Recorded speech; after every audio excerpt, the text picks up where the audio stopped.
Now, with the June the 3rd deadline issued by the Independent National Electoral Commission for political parties to conduct their primaries fast approaching, the 18 registered political parties under the aegis of Inter-Party Advisory Council have appealed to the Commission to extend the deadline.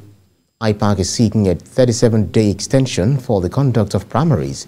The national chairman of the association, Yabagi Sonny, made the appeal in Abuja during an interactive session between political parties and INEC.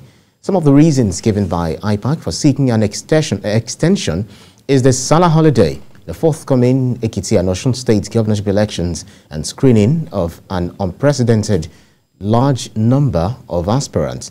The association says these factors could hamper timely and strict compliance with the timetable. But INEC insists that the June the 3rd target for parties to conduct primaries and pick candidates for the 2023 elections stands. Now let's talk this through by speaking with public affairs analyst Akin Fatunke, who is joining me in the studio. Good morning to you. Good morning, Ibrahim. Good morning, Nigerians. It's nice to be here. It's nice to see you. And also I have political analyst Adini Ikuno. Good morning to you as well. Thank you very much. Good morning. Right. And also extending my greetings to all the viewers. Makes sense. Yeah. Right, let me start with you, Akin Fatunke. What do you make of the 37 days, rejection by INEC to extend the, party primaries deadline?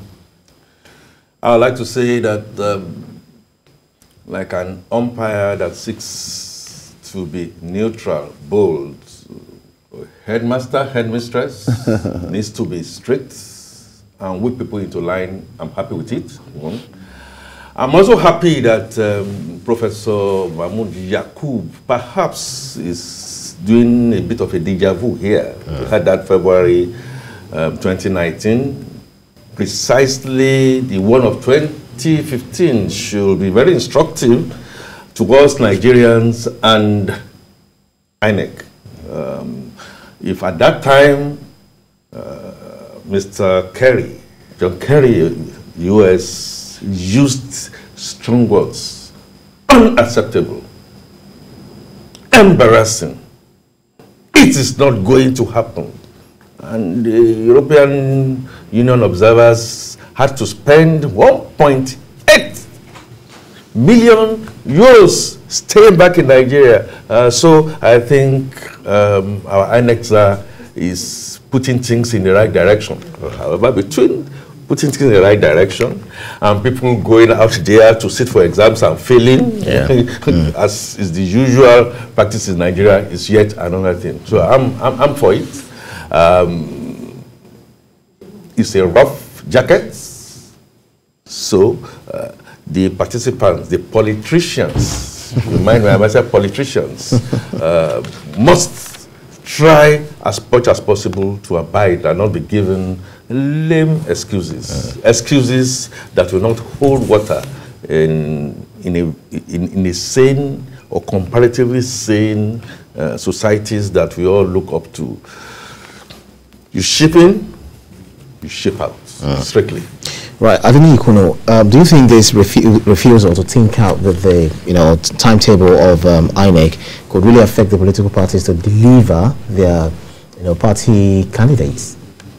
I don't think INEC should bother its head over the preparedness of the political parties. INEC, under the leadership of Professor Mahmoud Yakub, has done something very important, which is to far ahead of the time where election activities begin in earnest, sent out information with timelines for them to do what they have to do. I listened to the IPAC leadership in the video you played before now, and it was talking about the periods of Lent. We work during Lent, we work during the Ramadan period. Festivities should not, as a matter of fact, the public holidays associated with those period of Lent and Ramadan should have made the parties put their act together and do what they have to do. So I think that INEC should not let it be some status quo ante. Do not forget, as Mr. Akin Fatunke said, in 2015 we had something similar. What was attributed to it was insecurity issues. In 2019 again, we had a shift where everybody was left in limbo, and there was a movement by 2 weeks for the respective elections. So I do not think it augurs well with a major activity in a nation's leadership decision cycle for us to have such shift, because it opens us up to certain tendencies that are unsavory. So I think INEC is on the right move. Well, if they said that Muslim fasting and the Lenten period also affected them, but we know that in this part of the world we are very religious, and observance of all of these days, the festivals and so on and so forth, could make them probably go on a break. So I don't quite see it. You don't see it as enough ground for INEC. It cannot be stomach, for instance. If what we heard from the INEC chair was that in certain areas of the country, we had bomb blasts, insecurity people, some of the primaries that they should have held, they could not hold. I would have said, well, to a great extent. But that is also in certain areas of the country. Let me remind the viewer here that the 2019 election had a lot of issues that resulted in the legal tussle that got to the Supreme Court.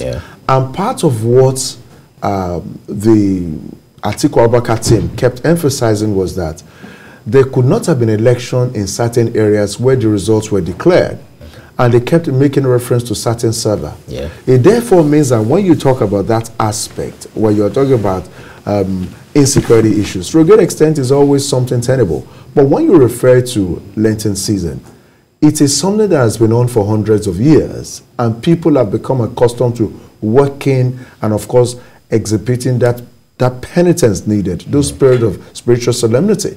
So I have to say here that that is not enough reason.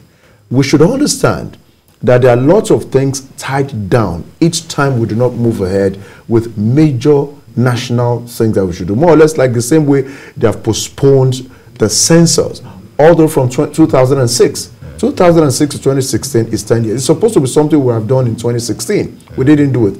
Now it's been shifted to after the election in 2020. So for everything we have factored according to law down and we don't do, it affects the development of the country.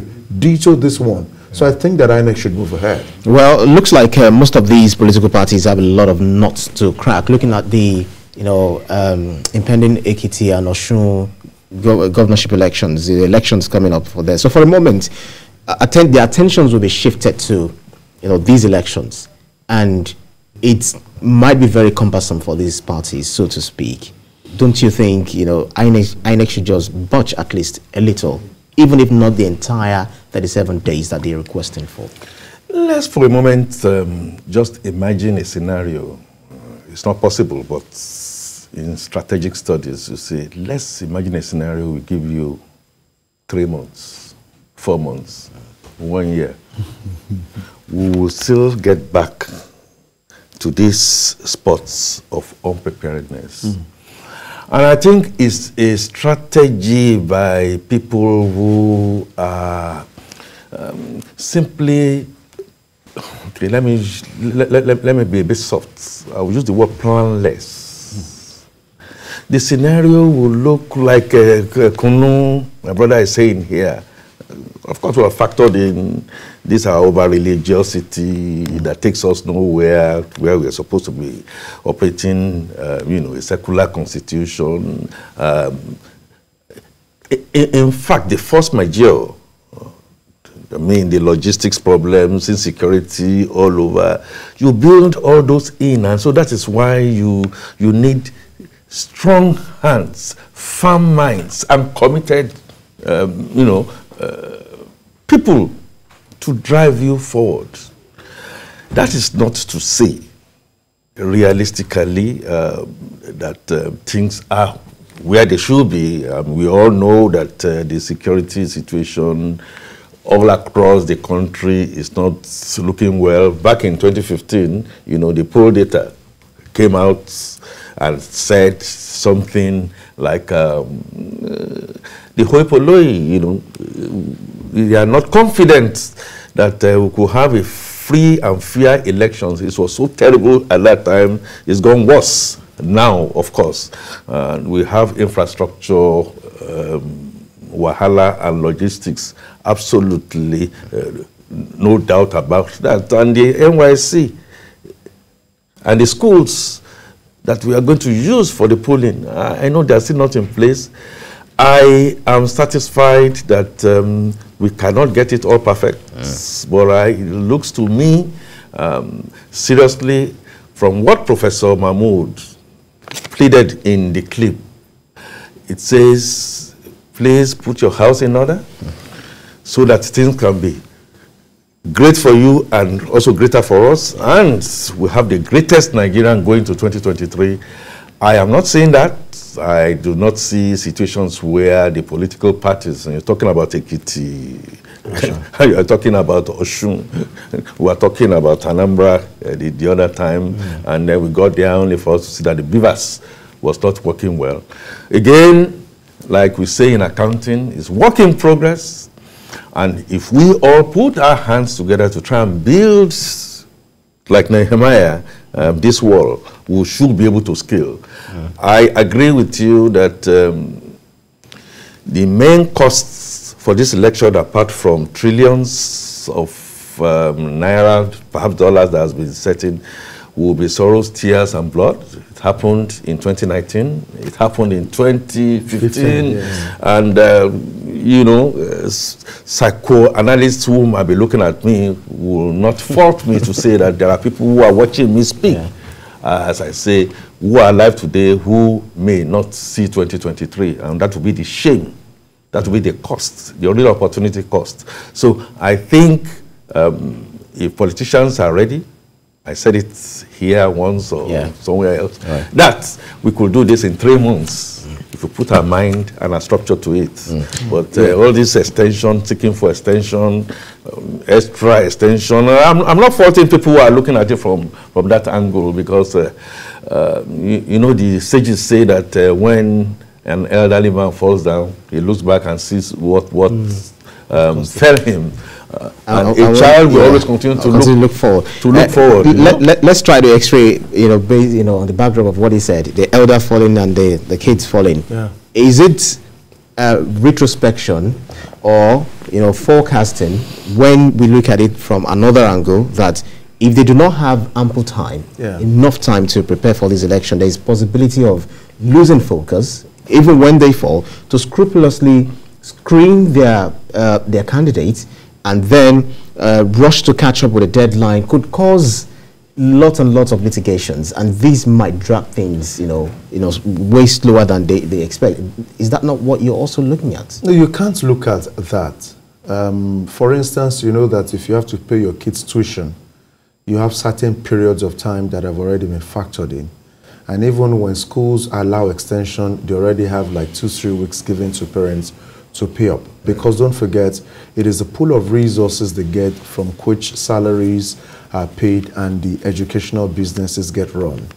I think it's something very terrible.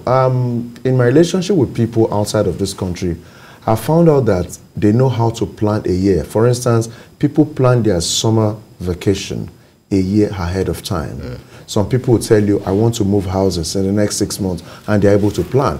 I think one of the things we get that affect us as a people is inability to plan. And one case in point would be the Petroleum Industry Act. You pushed through over 18 years of legislation back and forth to allow such an important document pass. Then after it has become an act from a bill, you now postpone again the implementation of that important document. That simply means for the people that have thought it through, they really are the enemies of the country's development. So I think that we have to try, as difficult as it is, to move away, listen very carefully, from that culture of not doing things to time. Let's look at the ASU case, for instance. People do not understand that at certain periods in people's life, they have to do something. I know some people who are already pregnant right now because of the ASU crisis. Because when you don't allow people operate within a structure per time, then they are likely to fall into something they don't plan for. Because a lot of distractions. So I really need to say this, that every political party must operate within the time frame given. And don't forget again that there is something I call pecuniary passion. People understand that they can make more money with many more people talking about interest. So people feel if we have little period of extension, some other people could indicate interest. That means more money for us. I do not think that is healthy. People have to understand that there are certain institutions of state that are more or less like the holy grail that help to, reinvent and make progressive the wheel of leadership. And as a result of that, you have to stick to your guns with regard to the things that must be done. So I think that people must evolve. It's very, very key. If we allow ourselves evolve properly, it impacts us in different. For instance, we've been here before 7.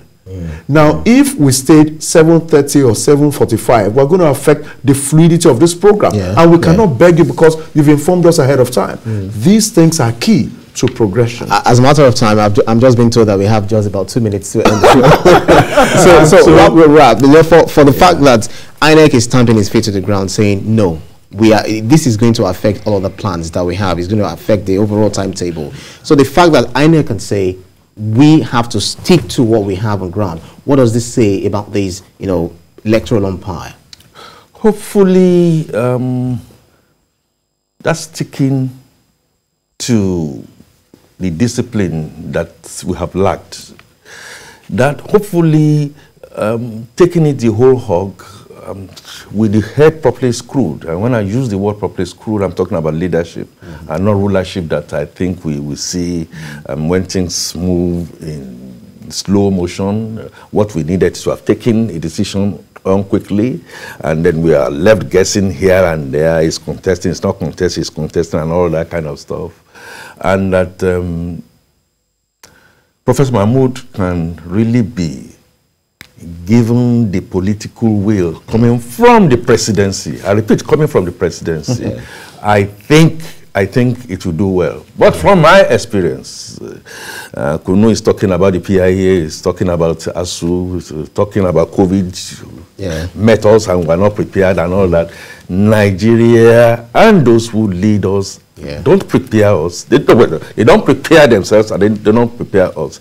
We must, like we used the language downtown, we must begin to borrow ourselves sense, and we must jointly say, if you are a political party, no matter which political party, maybe the ruling party, if you cannot align, then you must shape out. Pure and simple. Makes sense. Thank you very kindly, Public Affairs Analyst Akin Fatunke, and also Political Analyst Adeni Ikono. Thank you so much. Thank you for the privilege of coming. Really appreciate it. I wish we had enough time to, talk more about this, but then the important points have actually been made.